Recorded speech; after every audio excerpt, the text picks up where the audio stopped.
So, Vivan, thank you for sharing your work with us. We have Gitanjali, who's next to Vivan, who's a curator and critic and is someone who understands Vivan's work as well as the context that it's come out of and exists in. Shilpa, you're here because your label, Little Shilpa, is at least to me India's most exciting and edgy fashion label, but also because you, through your work, you kind of address the same issues that Vivan brings out through his art, whether it's recycling, whether it's giving importance to something that is perhaps forgotten or disregarded.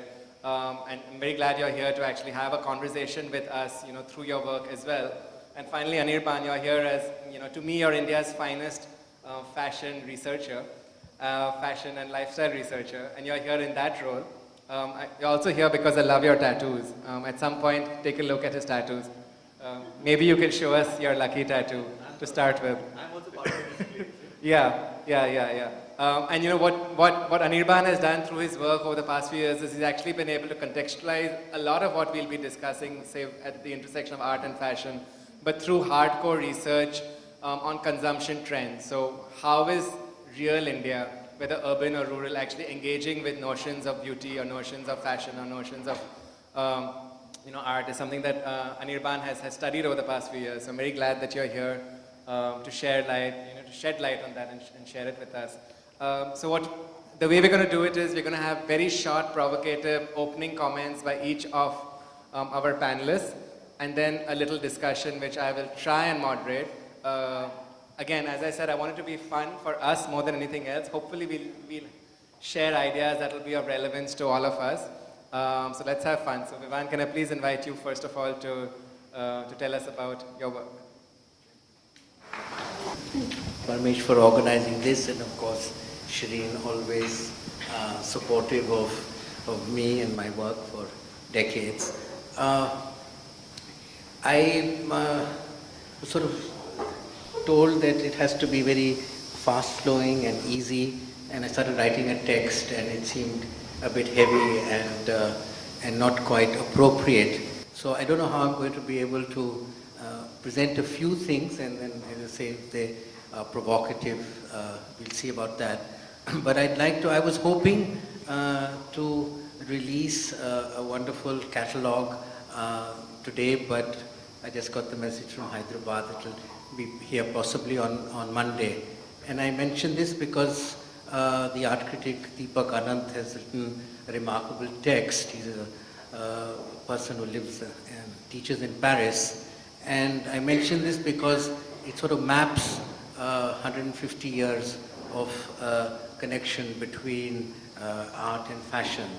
And he starts with a wonderful quote of Baudelaire, the great French poet. And Baudelaire talks about the rag picker and fashion. And that's quite remarkable because I mention this because my last show here was called Trash, and of course it was connected with an organization of waste pickers. And so some factor of the Baudelaire quote sort of connects that moment 4 years ago to what is here. Because the trash work was about garbage, fragments, which I constructed as a city. And so it was about a landscape. But I won't go into how I came to make these, but obviously very central to this work is the body. The body that is inanimate, the body as body without necessarily gender, but the body is very much there. And if I call these sculptural garments, then certainly the very fact that these garments then will be inhabited by a body. And I have tried to work both in the display as an exhibition because it's very central, that's my vocation, that you come and look at this thing, you examine it as a static object. You can call it as a dead object. But the minute I mentioned I could have made them as sculptural garments and had a show in Ravindra Bhavan, which I did, and here. But I decided to take one step out forward, take a risk, and name fashion. and that fashion models will actually be wearing them. And that is demonstrated by the video. And I'd like a discussion about that, about this relationship between the garment, which is very much about material and things. Obviously, I knew when I entered this zone that the grand history of the garment is based on textile, on fabric, and that obviously I wouldn't be able to say a thing just using fabric. But there is now a little over 100-year-long history of the found object, the ready-made, proposed by the great French artist Marcel Duchamp, that object in the world can, in the way that it is represented, has the potential to produce different kinds of meanings from what the original was. And Duchamp's position, particularly in the last, more or less after his death, from the late 60s right up till today, informs a great deal of the work all over the world, and it has influenced me in particular over the last 20 years. And so when I started thinking that, yes, what are these objects going to be, and if they're going to be connected to fashioning, making a garment, then what will they be? And one of the kind of indicators that I or directions that I gave to myself was that let me think and make a list. I was not very good at drawing figures, things like that. I used photographs as a support, but I've been in a lot of my work just making lists.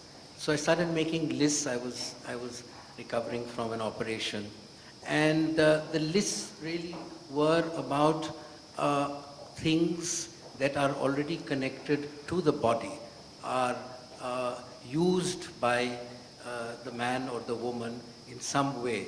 So it's already got a relationship to the body. And that list, you can see as you go around that there are many things. There are from intimate elements like the tampon or the sanitary pad or the underwear, which is hidden, and then others which then you see in some sense. The next, in a sense, shift came partly also to do with illness, were the medical and orthopedic supports. So actually, I've made over 50 garments, but rejected many. But in the 40 or so that are in the catalog, almost 10 or 11 have to do with the medical profession. And in some sense, that also is connected to the body. So a very large number of the works already in their materiality, in the way that they signal, they say what they are, they reveal themselves, sometimes very quickly, but at other moments it is more embedded. And I think that that's part of the excitement that the viewer gets, that, oh, what is this? What has it become? And I think that aspect of the transformation of the thing as an object into its being replaced or displaced playfully into another set of meanings is the raison d'etre of the majority of these works. It's always interested me to cross over a range of, shall I say, positions, sensibilities, and in some way, I've been a figurative painter, and even within that, I've dealt with the social and the personal, but somehow, taking on a material and always having somewhere that the support, the armature would be the body, and then a female or a male, or it could be both worn by a male or a female. So that kind of created a tremendous sense of freedom and liberation, that in one sense, moving a little out of art and stepping into what would be called fashion could be constraining, but since I'm not part of fashion as industry, fashion in the sense that I have to now develop a brand name. I'm too old to get any brand name to myself or to start something in that sense. So I mean, I remain as the artist, but that the fact that they would have that space, that area to cross over into fashion allowed a tremendous aspect of play, of fun, of joy, of provocation, and as I said, so much of fashion is about how much you cover the body and how much you reveal. And all fashion designers, have worked on that. How much you can push, how much is the provocation, and that relationship between exposure and being hidden, both in the actual visual aspect of it as well as in meanings. And so, as I said, it was exceptionally liberatory. Now, the other aspect which I bring back to art is very much the modernist impulse, and you hear it mostly spoken by Picasso, that I got this thing and I put it there and I didn't know what to do, and I did this and I did that, and it became something else. And I think that there was very much an element of that. I mean, I realized that if I'm to make these, then I must, in some way, I'd like to collaborate with a fashion designer. And I was introduced to Pratima Pandey, whose own work, she's in her late 20s, is very minimal, very spare. It doesn't sort of have Indian attributes as so much of Indian fashion is. And I thought she must think I'm crazy because hers is sort of so delicate, but somehow she stuck to the workshop and worked with me for 2 years. And then another young person, Tanmay Gupta, a very brilliant young lift student, came in, and then you have a couple of tailors who helped to put the thing together. And so that relationship of crafting it was very much there. But very soon I realized, and you pick up words like silhouette, you find ways of how the thing will be put together, how it will join. And the meaning production, the form production happened very much, on what I call the dummy as the canvas.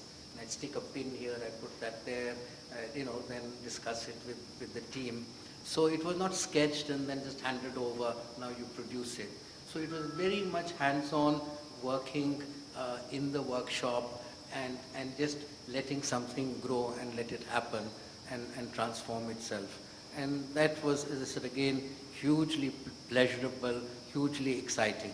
And so, of course, from the trash thing comes that whole thing, and everybody, most people, if you read anything that's written so far, it's all about ecology, about recycling, about this terrible world that we live in, which is part of the statement I'm making.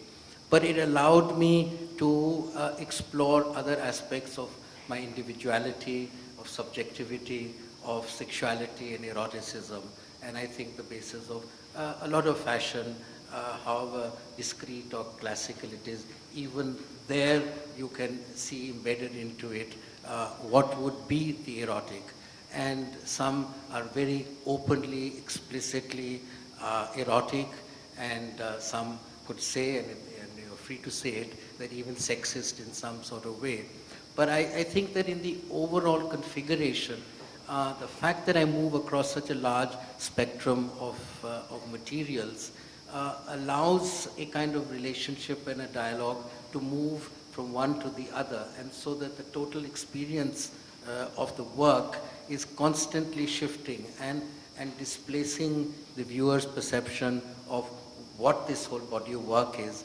And it never settles down to one single position or one single look or one single silhouette, which, what little I know, most fashion designers in this season, they'll have pink as the color, they'll have this aspect as a form. And so I have the freedom to move across this terrain of materiality to then displace and produce new sets of meanings.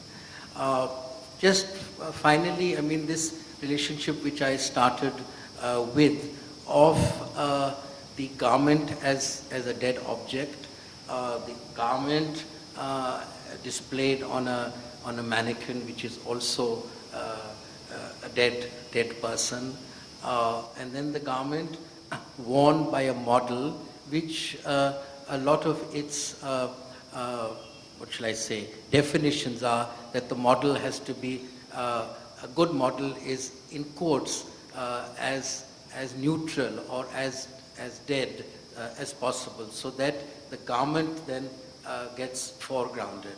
I think that it's very complex, and it has now been an experience to see these garments worn by some fairly, not top end, but fairly professional models in Delhi, which you can see in the video, is that their very seemingly mechanical act of walking animates the garments in a very special and unique way.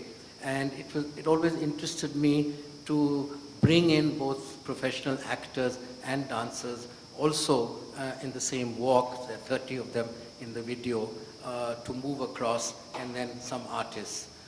Interestingly, most people in the art world think, oh, models are, they are fashion, they're commodities. But a lot of them surprisingly found it problematic of the interpretation of the garment by both the actor and the dancer, that you are then being expressive about this garment and not neutral, and that the neutral position, and I think it will be an interesting discussion. But it also then further interests me to explore, and I think that when we call something a garment, when does the garment become a costume? When does the garment have the potential to then be configured together and presented, say, like by a top modern dance choreographer? He or she selects 10, 12 and does a whole thing. Or we move to theatre, so vignettes of that are already present. So these are things I think of, and then somebody used the word opera, and today, my friend said, science fiction film. So I think that this relay into performance from the static sculptural object is a whole space which we might discuss, and I think I've spoken more than my 5 minutes. So thank you very much. Thank you. Gitanjali, do you want to take one of those other mics? Do you want to pick up one of those? And just continue from where Vivan left off, and maybe give us... working? Yeah, they're all working. Just contextualize his work in the larger context. Vivan mentioned neutral models, and I actually participated in the Delhi performance, and I remember, I'm saying this because the most important aspect of the work to me has been, there's a subhead, Gaga Waka, making strange, and that strangeness for me has been the most interesting aspect of the work. When I performed in Delhi, I actually was wearing that garment, the first one, the blue one. And I remember when we were rehearsing, following one of the rehearsals, I got a mail from Geeta that said, "You're slouching and you're looking very surly." So, and I remember that, I stopped slouching at the time of the performance, but I continued to look surly. And I couldn't put a finger on why I would have been that way. I don't slouch. I can be surly, but I don't slouch ordinarily.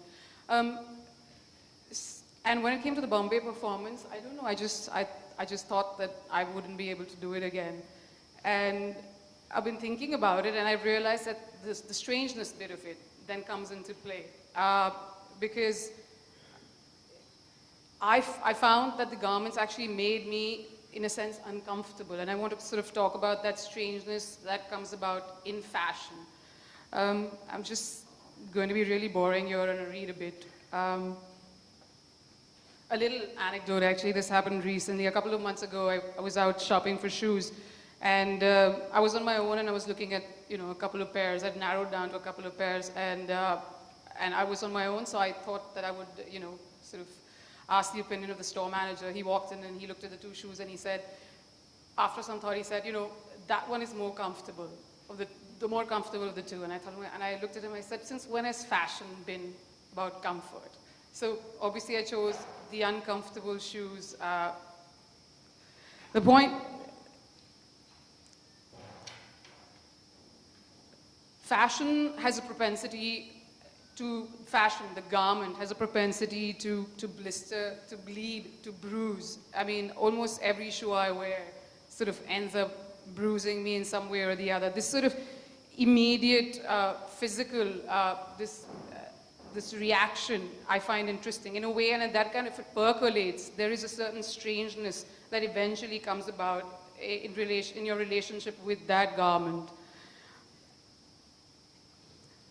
The pathology that comes about when the garment and the body meet, that is the most interesting to me. I mean, I don't want to sort of generalize, but I'm afraid I will. I've realized that in my engagement with the visual arts, the object as it were, that's sort of, this sort of immediate, it doesn't evoke, it doesn't involve any of this bruising and bleeding. And I think when Vivan brings this strangeness of fashion, the propensity to sort of have an immediate impact on the body, to these sculptural garments, I think he's trying to make a more visceral experience vis-a-vis art, and that has been primarily what has been of great interest to me. I don't think it's necessarily about making garments that look strange. It's more about making the audience, the wearer, or whatever, feel strange when they're wearing them, when they're looking at them. This immediate sense of, how should I put it?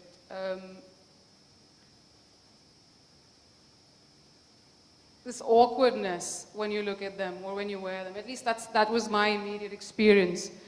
I know that there was some talk about the aspect of them being shelter, but I think of them as sort of, almost, if this is shelter, then it's like a haunted, in a sense, a haunted house, garments as haunted homes that do not want to be occupied, that prevent you from occupying them. So in a sense, this is, to me at least, an experiential work, and I have experienced it over one performance. And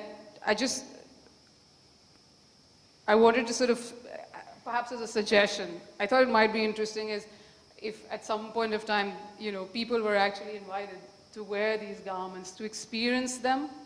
Just people visiting the gallery, maybe people can sort of register or do something to that effect, to actually experience how uneasy some of them can make you, that sense of strangeness. Yeah, I think that's about it.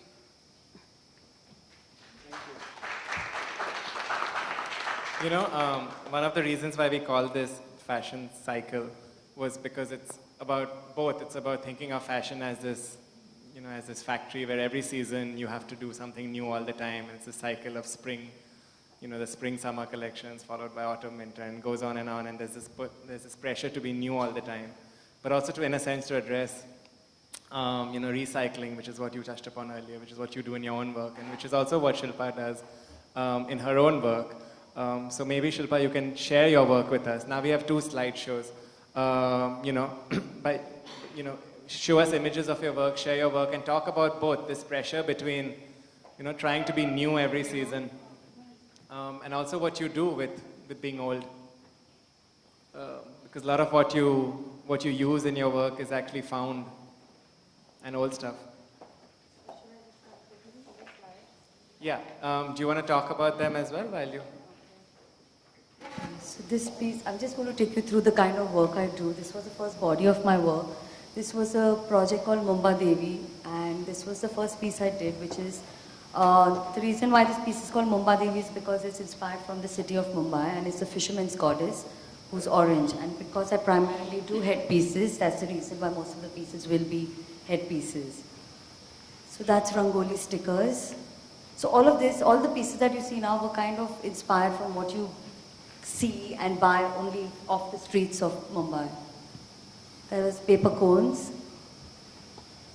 Those are bangles. Slippers, because for me the slipper is more staple footwear for people in Mumbai. That's a provision store, because for me it's very exciting to see how when you go into a provision store and you see like makeup mixed with like food stuff and Pepsi and brooms and washing material. So this picture is kind of inspired from there. That's peacock feathers.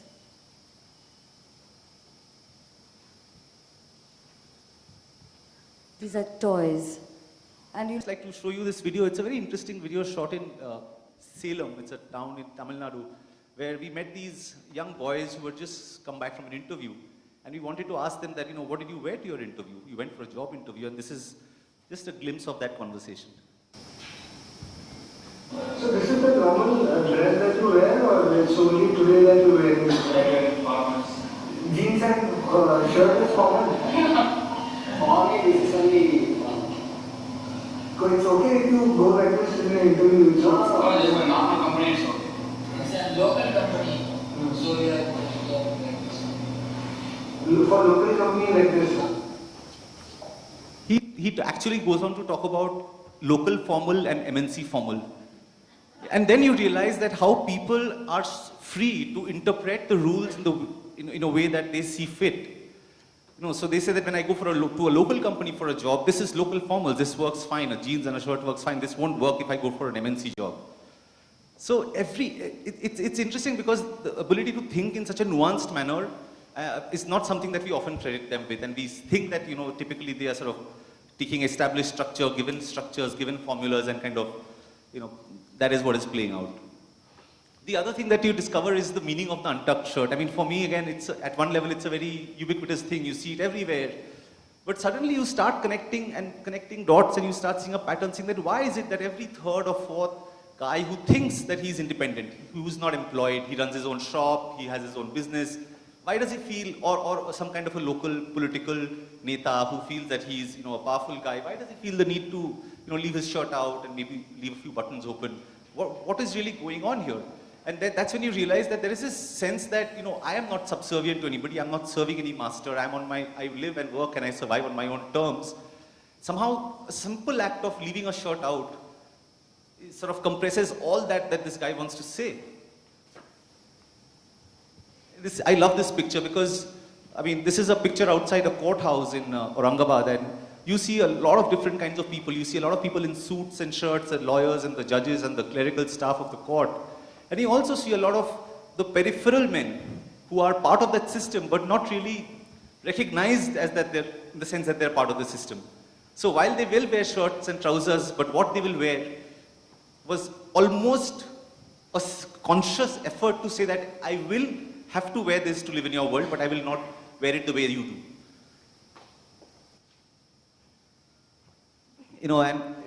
White, you discover whites, and the different ways and the kind of different meanings that white seems to have. Belonging to a community, a certain social status. Officialness, of course, is the big meaning. But white also, you see it as an act of defiance amongst people who typically, stratified society are seen as people from a certain, less privileged social class. For them, it's a huge statement of, saying that I am not stuck here. I can go wherever I want. I can move wherever I want to. I can wear white. It's a huge act of defiance. It seems almost against one's designated position and occupation. These are just small threads. Actually, if you start unraveling this entire thing, it's a really long story. But again, the other very interesting thread we came across was this gamcha, or this what I call super capes for common men. If you look at history, historically in Indian representation, you'll find the gamcha is sweat, or it becomes headgear. There are two very clearly defined forms from where it has kind of, very associated with some meaning. We associate it with physical labor and sweat and the common man, and we associate it with headgear and higher social standing. It's interesting how this meaning is changing, and again, this is a fabulous image, and the image I'll show you after this in some ways tells you that this is a piece of garment which people have given new meaning to. I was traveling in Rajasthan, a couple of weeks back as a part of a Kabir Yatra, and there were a lot of young people traveling from all over the world who were part of that journey. The number of, men that I saw using interesting headgear, wraparounds, things which are gamchas and towels, and just using, and just the variety of form is staggering. When I was working on this presentation, there was this men's fashion week going on in Delhi, and I saw this image, and I had just come off the sort of small town world, and I'd seen all these men using the scarf, using the gamcha in so many different ways. And then I suddenly saw this, and I couldn't resist, actually putting this up there and saying that, look, here suddenly you see some kind of a continuity which we not, sometimes struggle to find. The fact that this one piece of garment is being given so many different meanings is showing today in what you see in fashion. The other thing that, you tend to notice when you are sort of looking at men, looking at fashion, the way they carry themselves, is that, motorcycles are to them what high heels are to women. Everything changes. The moment the guy's on the motorcycle, everything changes. The accessorization changes, his body language changes. And I mean, this is very interesting. I mean, the motorbike actually becomes the body. It becomes a surrogate for his body. I mean, I love this illustration on the number plate. It kind of says it all.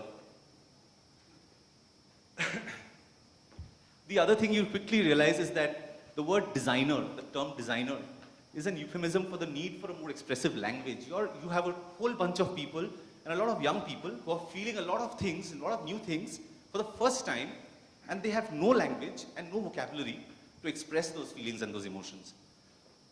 And when you look at this, the way accessories are sold on the streets in any town, you realize that in some ways they are substituting language. In some ways they are trying to come in and fill that void and allowing people sort of an access to a certain language or vocabulary of expression. In some ways I started talking about this whole thing, and this is something that I discovered as I went along, and it's a very interesting kind of discovery because I want to build on this a little more, is that so much of what people do in terms of fashion is defined by their immediate institutional architecture. As that changes, as your relationship with those institutions change, you start seeing new kind of behavior. You start seeing manifestations of fashion, if you can call it that, happening in people's lives. I've talked about Bareilly transition from government jobs and typical dress to education sector and this whole formals and the way it's growing. If you go to Salem, you'll find this lovely divide between Salem and Yercaud, which is right next to Salem, which has a boarding school and college and where people are dressed in a more urban way, where Salem, which is very not so apartmentized yet, it still has those old open homes, which connects with the streets immediately around it. And you see a lot more people much more comfortable in their, the lungis, those check kind of, that fabric. You see a lot of that. And despite being, next to each other, the difference is quite clear. I've talked about, the fashion, not just merely about looks, but accessing a whole vocabulary. This is another video which actually kind of really clarified how people see fashion and how they engage with it, especially in small town India. This is actually a shopkeeper explaining this shirt which comes with a built-in tie.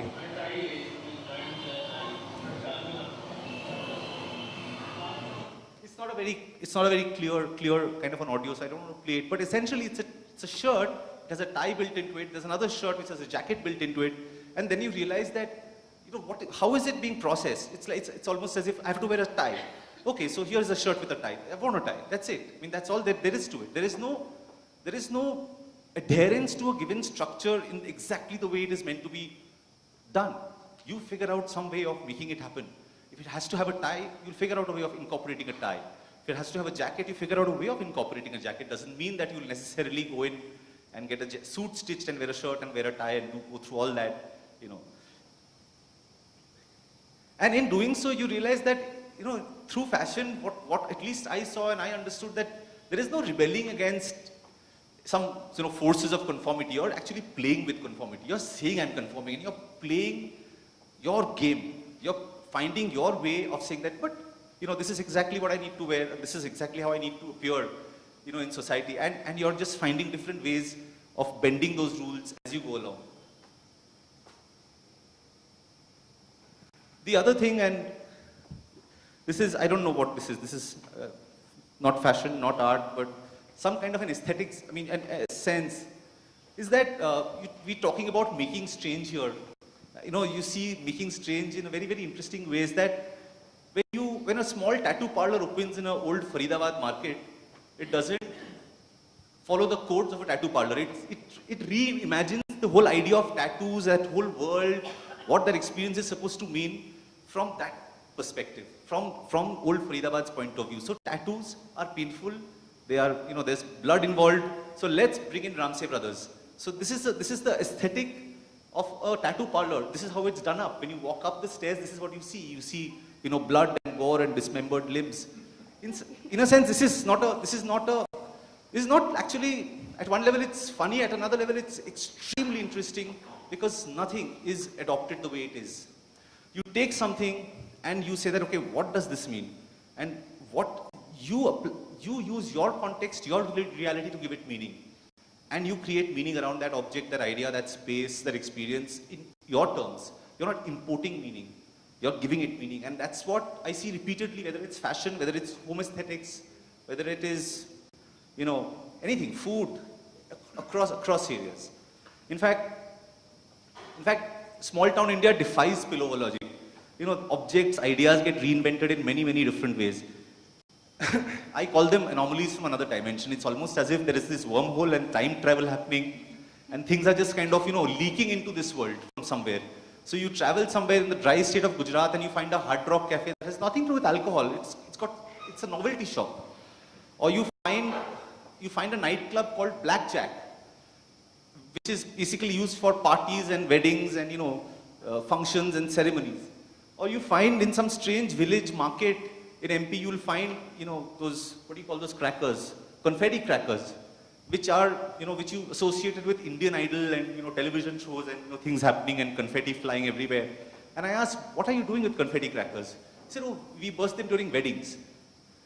Why not? I mean, you know, suddenly you realize that things mean different. I mean, they have completely different associations. They are part of a different world here. And they take on a different identity and meaning in these people's lives.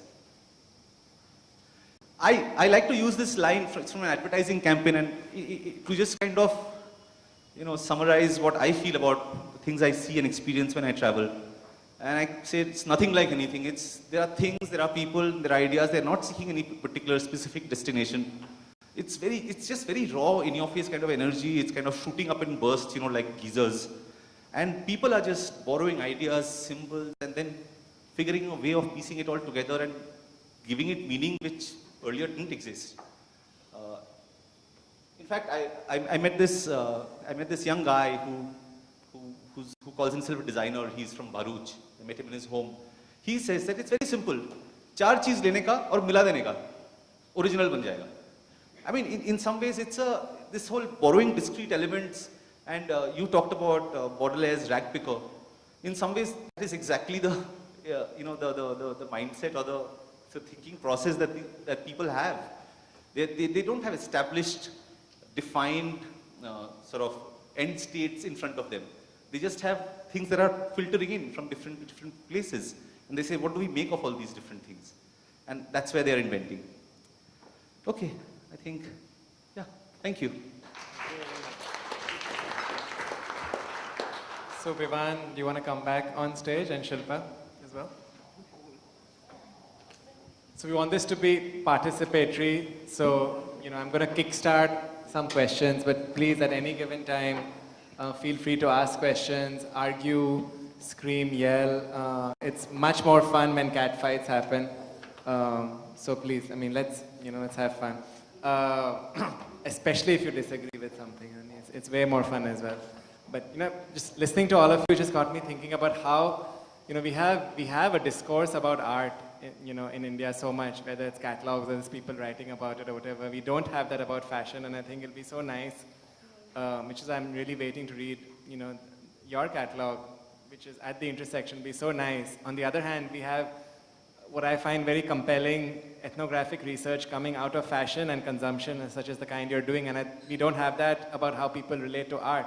So it'll be very interesting to look at how people relate to art, and whether in urban settings, whether in small town or rural settings, and this other kind of intersection, and then have more nuanced, at least informed by deeper insights, discussions about these things. But just to kickstart, I want to talk about, to Vivan and Shilpa about, while seeing both your presentations, I was just a little confused as to, because a lot of what, say you do, Shilpa, for example, I mean, how is this design and fashion? It could very well be art, and a lot of what, Vivan, you're doing, in a sense, it is, you're collaborating with other designers, you're creating this body of work, you're just not retailing it, right? So how much of, but it could very well be, you could just put your label on it, as you said, and retail it. It would very well be fashion. So maybe y'all can tell me about why what you do is art and not design or fashion. Maybe you can tell me why what you do is fashion or design and not art. Or you can disagree, of course, completely. So. Honestly, I've never really thought of my work as fashion or art. I've actually really just created pieces, and then people from the art world think it's art, and people from the fashion world think it's fashion. I mean, it's true. I mean, because sometimes if I do it, I use it as an installation piece, people think it's art. But if I put it on a body, then for me it becomes fashion. But you sell in shops. Yeah, I mean, there are smaller versions of what I do. I mean, I've sell a lot of my larger headpieces in places like London or Barcelona. I've never sold a really large piece in India, but I have to say that a lot of people are asking me to do larger pieces. Like I sell at Bombay Electronics, she's like, don't send me all your simple stuff. Send me your larger pieces and I know I can sell them. So I guess I think of it as fashion because I've studied fashion and I've never studied art. So for me, it's always about, like you were saying, it's always about being on a form. What is the larger piece? Like I do very large headpieces, or I do dresses which are kind of conceptual, and then they kind of fold out or whatever. And then I do smaller versions, especially with my headpieces, I do smaller versions of the same design for retail. But I mean, these are called accessories. And Yeah. They are, so you see yourself not as making a total garment, but as an accessory. I mean, what is that?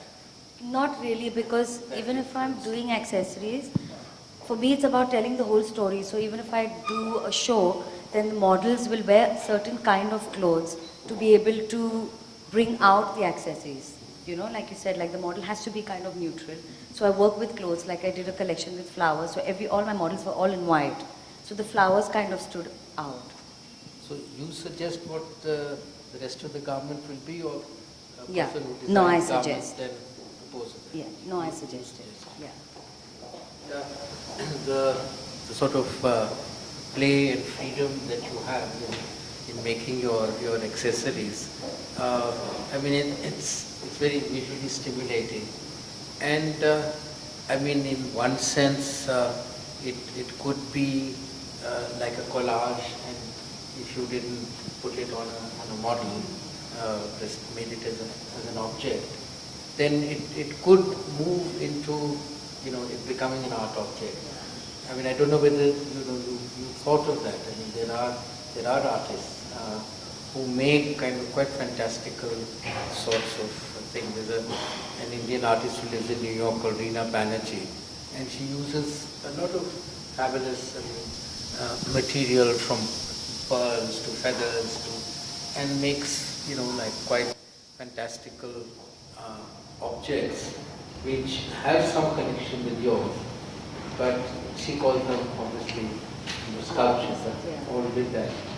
So have you thought of them moving out of what you're doing, or you're very much committed to remain as a person? I know that this is a kind of sometimes a thin dividing line, and that they then are accessories for you.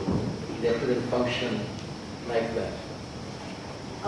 You know, the first body of work that I showed you, Mumba Devi, they were actually pictures that I just did for myself. But eventually, all those pieces got displayed as installation art pieces. So, like I said, it depends on who's looking at it. Like people from the fashion industry will say, yes, you can put it on the head and it's a huge headpiece. But I use the same Rangoli headpiece as like a piece, and I put a bulb in it and it became a lampshade, but it was still in an art space. Like I've started the lace collection that I did these flowers which were kind of wired lace flowers, and now I'm doing lampshades and chandeliers. So I'm right now really not restricting myself to saying that I do fashion or I do art. I'm just creating pieces. For me, they're pieces. And I'm very partial, the only thing that I'm actually partial to is doing headpieces, because for me, I'm very passionate about, I mean, I worked as a stylist earlier, so every time I shot a picture, it was always about completing the picture with a headpiece on. So I guess that's where it's all coming from.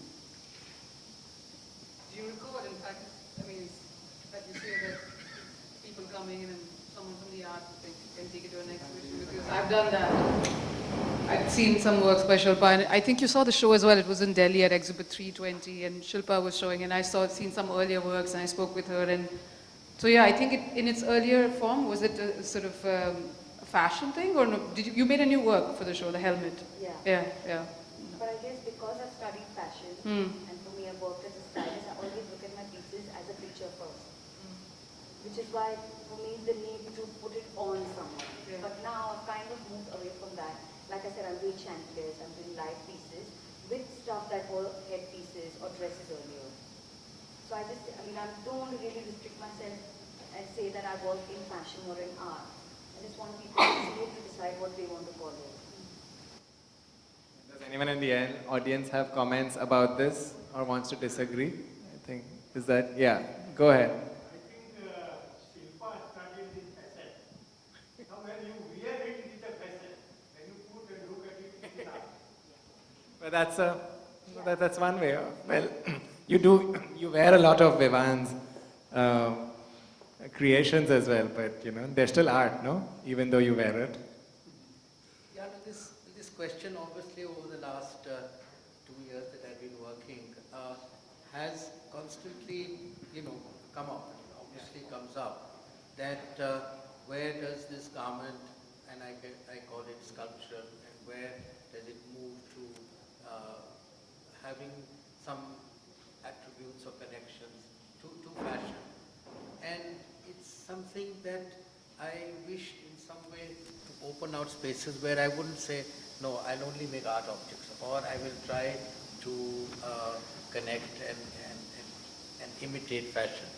Now, many people have remarked that, oh, the silhouette of this is really haute couture, it is so, it comes out of that. It might be made of X-ray film or something to that effect.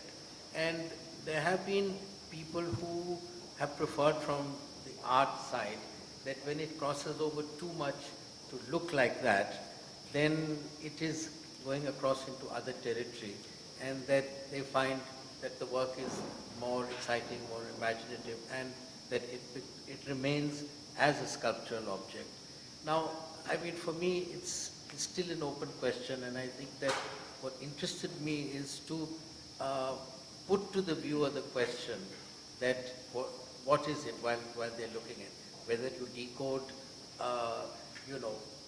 literally hundreds and hundreds of that was called poison robe. It's not mentioned there, but they are surgical caps. So something as functional as a surgical cap becomes some fantastical creature.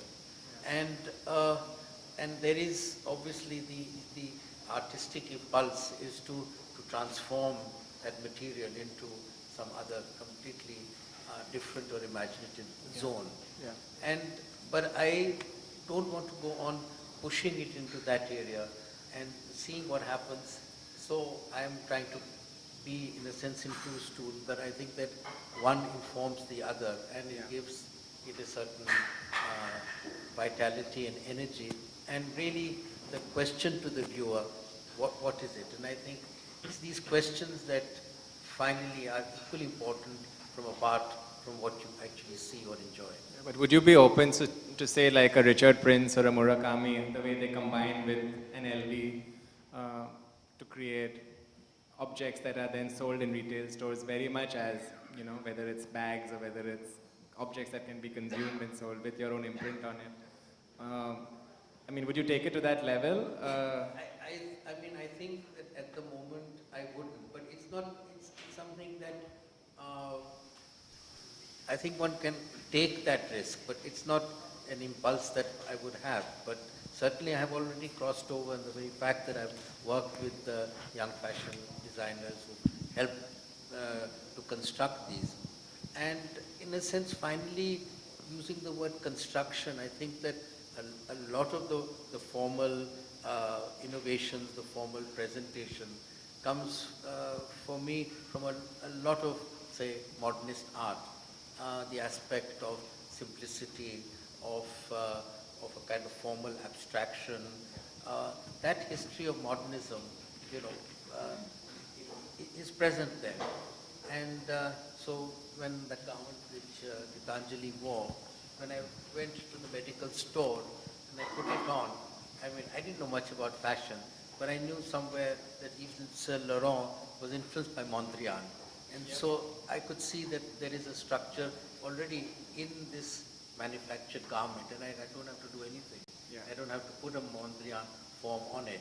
Yeah. So I think that this crossing over into what comes from art and then somewhere comes from fashion is that fluid zone, which I find very exciting. And there are fashion people who, at certain moments privilege that particular relationship. I'm sure that whoever curated Alexander McQueen's collection in the Metropolitan Museum obviously was privileging because the art aspect of it, where he did things of extraordinary fantasy, and his hundreds and hundreds of other garments which you could buy in the store stand for something else. Yeah. So I think that's a space, and it's wonderful that Shilpa is here. I've seen just a little bit of her thing, but I think that the potential to explore two things simultaneously or differently. And What about- hear yeah. of the fashion designer saying, well, this is sculpture, or even using the word architectural. Yeah. So talking about architecture, at least in the West, there have been these collaborations. So this is Zaha Hadid who will do a Chanel traveling museum, or say a Mugler will collaborate with Lady Gaga in not just for a show, but in a very organic and long-term, for a long-term duration. But are we seeing the beginnings of that in India, or is there a reason why we don't have these kind of intersections between, say, not just fashion and art, but also fashion, art, music, architecture, and so on? And this is to the whole panel, at least. If anyone wants to, if you want to jump in, Gitan. Yeah, you mentioned the LV collaboration, and for me at least, the difference between something, say, the current exhibition that we're seeing, and say that collaboration would be that the effort there is really to make things seamless, to make it, to make it a seamless brand, But for me at least, this exhibition is not about seamless, it is about the seams. To make it uncomfortable and to make it strange there is to just make it familiar and comfortable. So that there is a distinguishing factor there. If Cindy Sherman does something with Mac, So it's spacious territory as well. It's not all hunky-dory when one meets the other. As Vivan said, there's pleasure to be found, and I guess that's one of the things one looks forward to. I just wonder why haven't we done more of this in India? Is it too early for us to collaborate across disciplines? Do people not like collaborating? No, I think that, even in art, so many people say, well, modern Indian art is always dated. Expressionism happened not long ago, and then it came 20 or 30 years later, so on and so forth. So I think that this difference of this gap from where there was an originally impulse, a revolutionary one, I think that more and more people are recognizing that there are kind of multiple levels of entry where that society, that place, feels the urge, to push out, to break. If there is a huge amount of conservatism, then it breaks. And I will quote, there's one of India's most famous hairdressers and makeup person, Ambika Pillai. And she came and she said, I've been in the business for 25 years. And when all these, now well-known fashion designers, they were experimenting and doing some really wild things.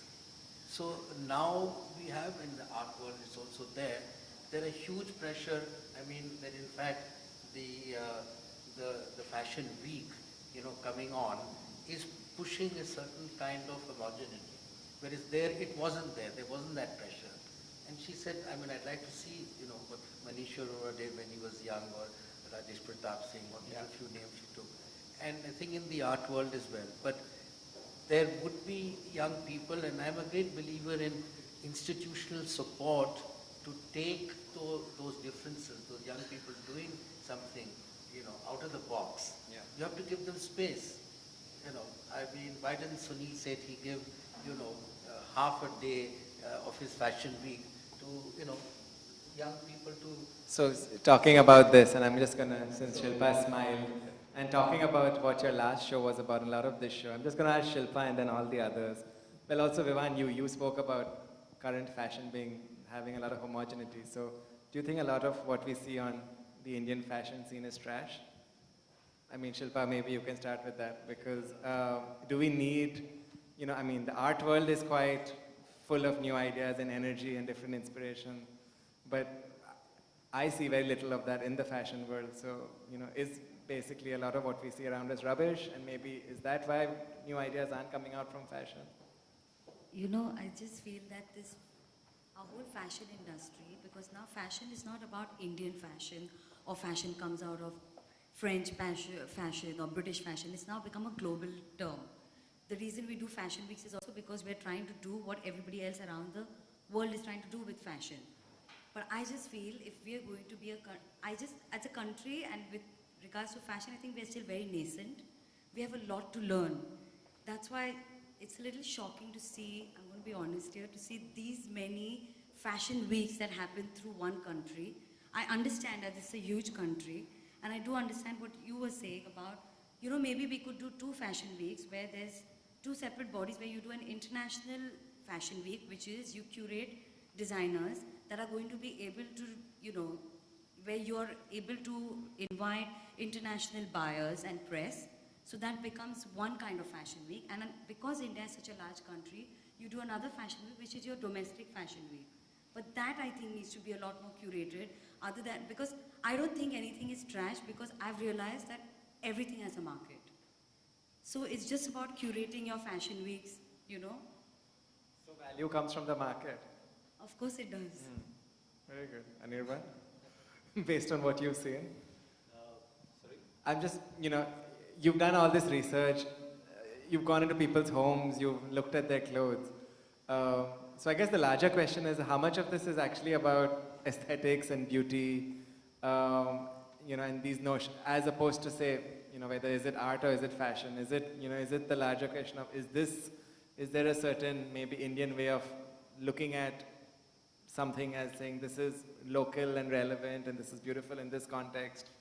No, I don't know. I just seem to, I don't know if this answers your question clearly, but I think when you look at aesthetics, I mean, if you move away from fashion and art for a moment and just walk into people's homes, you don't see a consistent aesthetic in one home. What you see are a whole bunch of different influences, and even in the same room, there are 10 things happening, and it's not as if that it's been done consciously. It's been put together like that, and I don't know what you call it. I don't know if you call it a sort of a magpie aesthetic with a cuckoo sensibility, but it's a little like that. It's a little like bit of a rag picking and putting together. It's not. Again, I don't know if it's the right reference. It's not a very sort of simplistic, minimalistic, uniform, and everything fits into a common kind of a thing. It's not that sensible. You rarely encounter that. Whether it's a function of a nascent aesthetic sensibility, one which is developing, emerging, trying to find a voice, or whether this is it. This is how it is preferred. You want a fruity, colorful cake icing on your ceiling. If that's really what you want, and that's really turns you on. I don't know. I don't know if it's nascent, it's young. But I'd like to add something, when I was looking at this exhibit, Making Strange, it struck me that if my mom saw a lot of this stuff, she would probably tear them off and cover a TV, put it over a couch, put them to use, in the way that they were meant, used once upon a time when we were growing up. The first thing that hits you is that when did we start consuming so much that we've kind of generated this? And the other thing is that none of this was waste. They all got used in some way or the other. They got stuffed into things, they were used as covers, and somehow there is a lot more superfluous that you're generating. A lot of our fashion also, if you look at Kantha, for example, it's old saris that were used in so many other places, right? Whether it's for babies, whether it's what. I was talking to a friend in Delhi who was telling me about this, and then ultimately they're woven together and then they're made into a fashion fabric which is then used. So you're talking about recycling as in putting things to use and then finding new uses for them, and I'm just, maybe Vivan, Shilpa and Gitanjali as well. when you all think of recycling or repurposing, do you all reference it, at least in your own minds, to and some kind of Indian sensibility of repurposing and recycling, or do you all put it in some kind of, this Western idea of there's a green movement and now everything is green and I have to be eco-friendly and hence recycling within this context? Many people have remarked that where is the Indian in this? And I think that, I mean, I believe that we live in our urban worlds. We are, at whatever stage of capitalist development, and goods circulate and they become part of your environment and your space. There in the catalogue I did a work called The Great Indian Bazaar, which is a second-hand market outside the Red Fort, and I just shot there on the ground, and I shot them as a still life from above. Now, in very few cases would you find something in it which you could say this is Indian. You might find a little murti of Ganesh or something, but they're old toothbrushes, shaving creams, this, that, and they are old and they're being consumed, they are being bought by the poor. So there is nothing Indian about it. They are part of the environment that we have. And I say the same about here. I mean, when I went to the medical store in Yusuf Sarai, I mean, the man got friendly with me. And so that hat that you see there, he said, "Sir, I think this could interest you," when he realized that it's not for medical. And he said, "It's come from America, it helps your, if you have a kind of spondylosis in there." So, all right, some items have been imported, but so I think that in the way that it's then represented and used, it doesn't matter to me. So there's only one garment which is there at the end. The man in the tub is wearing, a langot and a hoodie. But apart from that, they are just objects that circulate. But I'd like to go back to your question and two words that have been used. One is the curator, and I'd like to bring the other is the critic or the historian. Now I think modern Indian art, has also developed and grown, considerably, because there has been a body of criticism, analysis, I mean, you can take it quite far back, but definitely from the 1930s onwards. And today we see curators I mean, there might be an excess of them, but that's not the question. That what does a curator mean? Somebody, he or she feels that these 10 works of art, when they're brought together, produce kinds of meanings. Now I think that potential, and I know it's not easy in fashion, a curator comes and says, I will do a collection of X, Y, and Z, because that I think is, they individually and collectively are making a statement. And I don't know whether that will change the scene. I don't know whether that happens, in the West. But I think that that's one way of foregrounding. I mean, it could be, Manish Arora pop, and you could have, younger yourself or X, Y, Z, and say, here is a kind of visual sensibility and a coherence. Or you could work other aspects of minimalism, so that you then give to the public and to others a sense of the individual and the collective put together by the curator to create formations and images, and then you get the writing produced for it. And I'm sure that if we are thinking of ways, and these are very specific ways, and I can say that Indian art writing and curating, literally in the last 8-10 years, has developed phenomenally, and the number of people engaged in it are a huge amount. Yeah. We should, if people in the audience have questions, just ask them, because if not, we'll keep on. You were in a hospital and you use a lot of medical lines, the backache and all that, this neck and all that. Can you make them interesting with this lady here? I mean, make them a fashion statement rather than a treasury to hear that. I mean, it looks very, Asking for a collaboration. If you want to Vivan, there is Shilpa collaboration. Yes.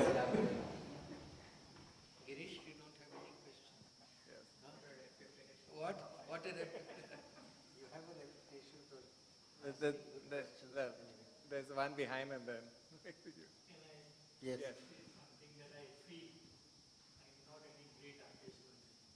But what I've been observing from my childhood, now I'm a senior citizen. In the walls of houses, say 50 years ago, there used to be beautiful works of art. And what we thought of art as Raphael or Michelangelo was such sort of pictures of great beauty which appeal to the person. And they were not done by elephants and monkeys or anything of the sort. Even the walls, if you see in Goa, I recently came back from Ratnagiri on a visit to some place. I saw the walls, fence walls. They had those red stones cut out from the hills. They were not bricks and they were not plastered. These are works of great beauty that appeal to the person who likes art. I found that over a period of time there has been evolution that has degenerated, degraded. You will find the walls are bare in the people's houses. There are no beautiful pictures. So can you explain to me why that evolution of degradation has taken place over a period of 50 years? And what has caused that evolution to take place? I think Anirban will disagree because his job is to go and look at people's walls. That's W, huh? I said walls. Yeah. I don't know if he thinks of it as evolution, but do you think there's do you think people have, there's degradation, or do you think it's just... I did not have the good fortune of growing up in Goa. The most beautiful thing in my house in hindsight was the red outside flooring. Apart from that, everything on the walls were calendars. No, they were beautiful pictures and they were paintings, and we had Tagore, on something, and it all looked very nice. I'm not sure if it entirely, it has kind of, I don't see empty walls. In fact, if anything, I see more effort on people's part to fill up their space. May not be with, every home you walk into has that wall cabinet stuffed with all kinds of things. It's like a mini novelty store in itself. It is like that. And that, I don't see that disappearing. I still see, some lush green Kashmir Valley poster sort of pasted on a wall. The attempt to, have some semblance of beauty and sort of own it and put it up on the wall, maybe the particular things that you used earlier, whether it's a Michelangelo print or some famous artist's reproduction, maybe you don't see that, but you do see other things that have come in and taken up space on walls and shelves. In fact, if anything, it's only multiplying. I don't see it reducing, frankly. Like large screen TV. Yeah, that too. Everything is a screen. Everything. Even food has become a screen today. So, yeah. Well, if there's... Girish, did you have a question? Do we force her out of you? No. Well, I actually want my fashion friends from the back, to try and respond to something that, Shilpa, because we have lots of art people here, but very few fashion people. And what is the distinction between these two, I wonder? But I suppose where you come from. So, there's Shohini from the back, whom I've had these discussions with for a while, who's been writing for Verve, and there's Jagbir over there. I was just wondering if you want to comment or share your views on what we said earlier about the state of Indian fashion. Is it that anything goes or everything goes? Have you all noticed any kind of, have you all in your own work in the industry noticed a particular kind of direction? I just wonder if you can, I know I'm like calling upon you in the middle of, an audience, but I'd love to know what you think about where Indian fashion is at this moment, at this interesting juncture. Do you agree with Shilpa that anything and everything goes and sells, or are you all seeing any particular?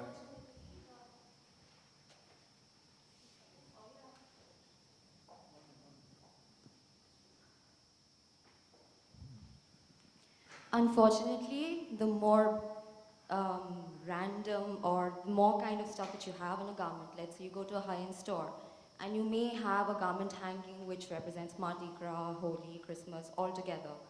The first thing that a customer walking into the store is going to go for is that.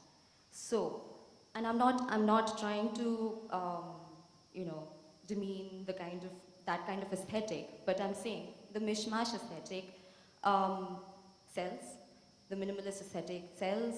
Whatever you give, there is a market for it, there is a section for it. I think it's at a junction right now, the fashion industry. But the good part is, I think we're realizing and getting more mature towards the definition of Indian at the moment. I don't think Indian is that superficial anymore. I think it's ingrained within us. We're comfortable with being Indian without having to show it. We're getting there. I think that's a start. I think that is one point that we need to work on, that we don't have to be Maharajas to be Indian. We don't have to only be organic to be Indian. We don't have to be kitsch to be Indian. And we don't have to just be representing Bollywood or street to be Indian. We are Indian in our own ways. We are having this discussion in English. I'm definitely not wearing a sari. Neither are you, but we're Indian people. So I think that realization is going to stem. I think the best work comes out when someone is comfortable with themselves. Indian fashion is getting comfortable with itself. So the best is yet to come, I think. So let's see. Thank you. Thank you. Do you want to respond to that? Yeah.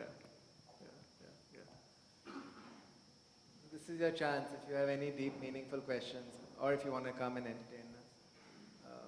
If not, I want to thank you all. We can continue chatting informally amongst ourselves and with all of you in this space. Please continue exploring the exhibition. We're all here. I want to thank all of you for coming here, for having this discussion. I think conversations like these are just starting points, and with the end of this, I'm hoping that our conversation, which began over email and now has spilled over into this physical space, continues. I've already seen the beginnings of some kind of collaboration that I'm sensing in the air, so I think that's going to be very, very exciting. But just, thank you all for being here. Thank you, Shirin. Thank you, Asad. And I hope we can have many more conversations using this amazing space as a crucible for, stewing more and more interesting ideas. So I thank you all.